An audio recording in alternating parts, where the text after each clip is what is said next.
Hi friends, welcome to Kavya Naina cooking channel. ನಾನು ಸುಷ್ಮಾ. ಬನ್ನಿ ಇವತ್ತು ಈವ್ನಿಂಗ್ ಸ್ನ್ಯಾಕ್ಸ್ ಆಗಿ ಹಿತಕಿತ ಅವರೇ ಬೇಳೆ ಮಿಕ್ಚರ್ನ ಯಾವ ಥರ ಮಾಡೋದು ಅಂತ ತೋರಿಸ್ಕೊಡ್ತಾ ಇದ್ದೀನಿ. ಸಿಂಪಲ್ ಆಗಿ ಮನೇಲಿರೋ ಸಾಮಗ್ರಿಗಳನ್ನ ಬಳಸಿ ಯಾವ ಥರ ಮಾಡೋದು ಅಂತ ನೋಡೋಣ ಬನ್ನಿ ಫ್ರೆಂಡ್ಸ್. ನೋಡಿ, ನಾನು ಅವರೆಕಾಳನ್ನ ಬಿಡಿಸಿ ಸ್ವಲ್ಪ ಹೊತ್ತು ನೆನೆ ಇಟ್ಟು ನೋಡಿ ಸಿಪ್ಪೆ ಎಲ್ಲ ಬಿಡಿಸಿ ಇಟ್ಕೊಂಡಿದ್ದೀನಿ. ಚೆನ್ನಾಗಿ ಇದು ಡ್ರೈ ಆಗಬೇಕು. ಅಂದರೆ ನಾವು ಸ್ವಲ್ಪ ಕಾಟನ್ ಬಟ್ಟೆಯಲ್ಲಿ ಇದನ್ನ ಹಾಕಿದ್ರೆ ನೀರೆಲ್ಲ ಇಂಕೊಂಡ್ಬಿಡುತ್ತೆ. ಇವಾಗ ಇದನ್ನ ಎಣ್ಣೆಯಲ್ಲಿ ಫ್ರೈ ಮಾಡೋದಕ್ಕೆ ರೆಡಿ ಆಗಿದೆ. ನೋಡಿ, ಸ್ವಲ್ಪ ಕೂಡ ನೀರಿನ ಅಂಶ ಇಲ್ಲ, ಎಲ್ಲ ಡ್ರೈ ಆಗಿದೆ.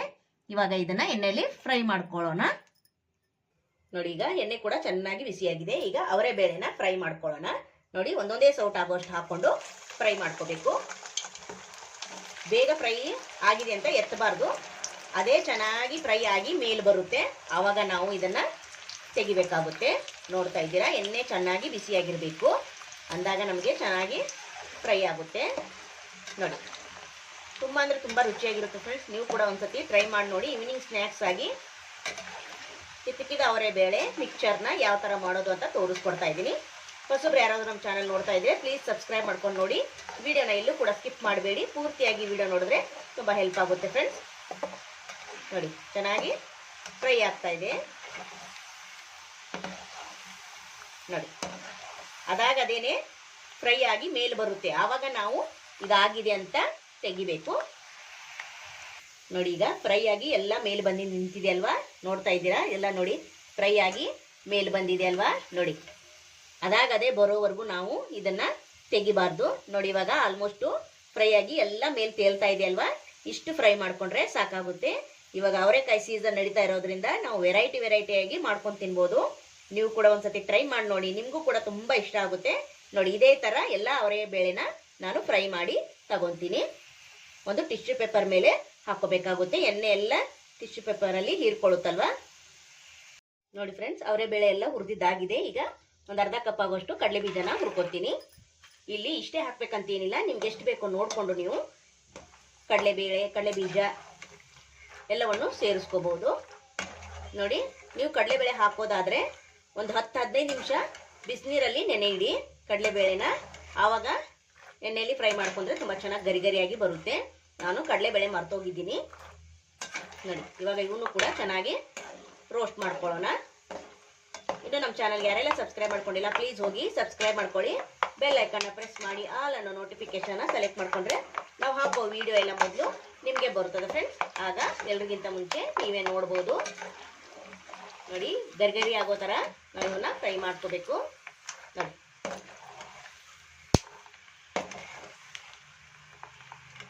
ನೋಡಿ, ಇವು ಕೂಡ ಚೆನ್ನಾಗಿ ಫ್ರೈ ಆಗಿದೆ. ಇವಾಗ ಇವನ್ನೂ ತೆಗಿಯೋಣ. ನೋಡಿ, ಅವು ಕೂಡ ಫ್ರೈ ಮಾಡಿ ತೆಗೆದಿದ್ದಾಗಿದೆ. ಈಗ ಹುರಿಗಡಲೆನ ಹಾಕೋತಾ ಇದ್ದೀನಿ. ಇವನ್ನು ಕೂಡ ಅಷ್ಟೇ ಚೆನ್ನಾಗಿ ಫ್ರೈ ಮಾಡ್ಕೋಬೇಕು.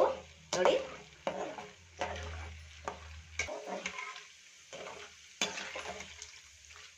ನೋಡಿ, ಇವು ಕೂಡ ಚೆನ್ನಾಗಿ ಫ್ರೈ ಆಯಿತು. ಜಾಸ್ತಿ ಹೊತ್ತನೇ ಫ್ರೈ ಮಾಡೋದೇನು ಬೇಡ. ನೋಡಿ, ಎಣ್ಣೆ ಚೆನ್ನಾಗಿ ಬಿಸಿಯಾಗಿದೆಯಲ್ಲ, ಬೇಗ ಫ್ರೈ ಆಗಿಬಿಡುತ್ತೆ. ನೋಡ್ತಾ ಇದ್ದೀರಾ, ಇದನ್ನು ತೆಗೆದು ಬಿಡ್ತೀನಿ. ಈಗ ನೋಡಿ, ಬೆಳ್ಳುಳ್ಳಿ ಒಂದು 3 ಗಡ್ಡೆ ಆಗುವಷ್ಟು ತಗೊಂಡಿದ್ದೀನಿ. ಅದನ್ನು ಕೂಡ ಸಿಪ್ಪೆ ಸಮೇತನೇ ಫ್ರೈ ಮಾಡ್ಕೊತೀನಿ. ತುಂಬ ಚೆನ್ನಾಗಿರುತ್ತೆ. ಎಲ್ಲವನ್ನು ಗರಿಗರಿಯಾಗಿ ಫ್ರೈ ಮಾಡ್ಕೋಬೇಕು. ನೀವು ಎಷ್ಟು ದಿನ ಆದರೂ ಇದನ್ನು ಸ್ಟೋರ್ ಮಾಡಿಕೊಂಡು ತಿನ್ಬೋದು. ಕ್ರಿಸ್ಪಿಯಾಗಿ ತುಂಬ ಚೆನ್ನಾಗಿರುತ್ತೆ. ನೋಡಿ, ಈಗ ಒಣ ಕೊಬ್ಬರಿನ ನಾನು ನೋಡಿ ಈ ಥರ ಸ್ಲೈಸ್ ಆಗಿ ಕಟ್ ಮಾಡ್ಕೊಂಡಿದ್ದೀನಿ. ಅದನ್ನು ಕೂಡ ಫ್ರೈ ಮಾಡ್ಕೊಳ್ಳೋಣ. ಕ್ರಿಸ್ಪಿಯಾಗಿ ಇವನು ಕೂಡ ಚೆನ್ನಾಗಿ ಫ್ರೈ ಮಾಡ್ಕೊಳ್ಳಿ. ನೋಡಿ, ಇವಾಗ ಗಟ್ಟಿ ಅವಲಕ್ಕಿನ ಒಂದು 1/4 ಕಪ್ ಅಷ್ಟು ತಗೊಂಡಿದ್ದೀನಿ. ಅದನ್ನು ಕೂಡ ಫ್ರೈ ಮಾಡ್ಕೊಳ್ಳೋಣ.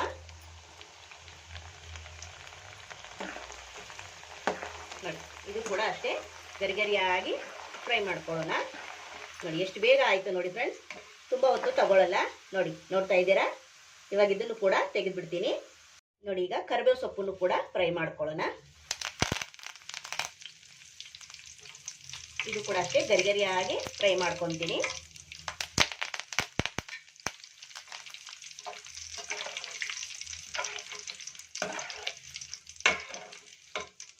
ನೋಡಿ, ಈಗ ಒಣ ಮೆಣಸಿನಕಾಯಿ ಒಂದು ಸ್ವಲ್ಪ ತಗೊಂಡಿದ್ದೀನಿ. ಅದನ್ನು ಕೂಡ ಫ್ರೈ ಮಾಡ್ಕೊತೀನಿ. ಸುಮ್ಮನೆ ಸ್ವಲ್ಪ ಫ್ರೈ ಮಾಡ್ಕೊಳ್ಳಿ, ಸಾಕಾಗುತ್ತೆ.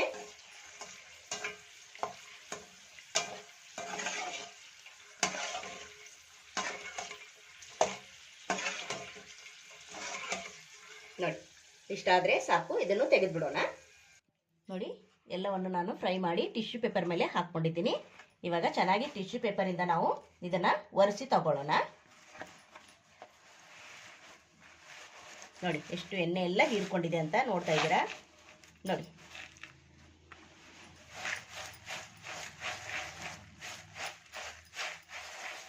ನೋಡಿ ಇವಾಗ ಇದನ್ನು ತೆಗೆದಿದ್ದೀನಿ. ಈಗ ನೋಡಿ, ಕೇಳಿಸ್ತಾ ಇದೆಯಾ ಸೌಂಡು? ಗರಿ ಗರಿಯಾದ ಕುಟುಕಿದ ಅವರೇ ಬೇಳೆ ಮಿಕ್ಸ್ಚರ್ ಯಾವ ಥರ ರೆಡಿ ಆಯಿತು ಅಂತ ನೋಡಿದ್ರಲ್ಲ ಫ್ರೆಂಡ್ಸ್. ನೋಡಿ, ಸೂಪರಾಗಿ ಬಂದಿದೆ ಅಲ್ವಾ? ಇವಾಗ ಇದಕ್ಕೆ 1 ಟೇಬಲ್ ಸ್ಪೂನಷ್ಟು ಚಾಟ್ ಮಸಾಲ, 1 ಟೇಬಲ್ ಸ್ಪೂನಷ್ಟು ಜೀರಿಗೆ ಪುಡಿ, ಒಂದು ಅರ್ಧ ಚಮಚದಷ್ಟು ಅರಿಶಿನ ಪುಡಿ, 1 ಟೇಬಲ್ ಸ್ಪೂನಷ್ಟು ಖಾರದ ಪುಡಿ ಹಾಕ್ಕೊಂಡು ನಾನು ಮತ್ತೆ ಚೆನ್ನಾಗಿ ಮಿಕ್ಸ್ ಮಾಡ್ಕೊತೀನಿ. ನೋಡಿ, ಸೂಪರಾಗಿ ಬಂದಿದೆ. ನೋಡಿ ಎಷ್ಟು ಚೆನ್ನಾಗಿ ರೆಡಿ ಆಯ್ತಲ್ವ ಫ್ರೆಂಡ್.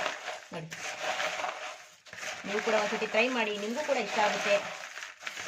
ರುಚಿಗೆ ತಕ್ಕಷ್ಟು ಉಪ್ಪನ್ನ ಹಾಕ್ಕೊಂಡು ಮತ್ತೆ ಒಂದ್ಸತಿ ಚೆನ್ನಾಗಿ ಮಿಕ್ಸ್ ಮಾಡ್ಕೊಳ್ಳೋಣ. ನೋಡಿ,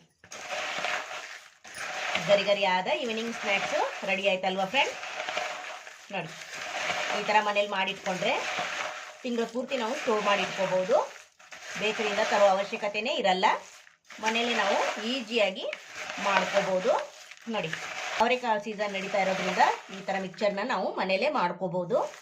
ನೋಡ್ತಾ ಇದ್ದೀರಾ, ಇವಾಗ ರೆಡಿ ಆಯಿತು ಫ್ರೆಂಡ್. ಬನ್ನಿ ಇವಾಗ ಪ್ಲೇಟ್ಗೆ ಸರ್ವ್ ಮಾಡ್ಕೊಳ್ಳೋಣ. ನೋಡಿ, ಈಗ ಪ್ಲೇಟ್ಗೆ ಸರ್ವ್ ಮಾಡ್ಕೊತಾ ಇದ್ದೀನಿ. ನೋಡಿ ಎಷ್ಟು ಕ್ರಿಸ್ಪಿಯಾಗಿ ರೆಡಿ ಆಯ್ತಲ್ವ ಫ್ರೆಂಡ್. ನೋಡಿ, ನೀವು ಕೂಡ ಒಂದ್ಸತಿ ಟ್ರೈ ಮಾಡಿ, ನಿಮಗೂ ಕೂಡ ಇಷ್ಟ ಆಗುತ್ತೆ. ನೋಡಿ, ವಾವ್,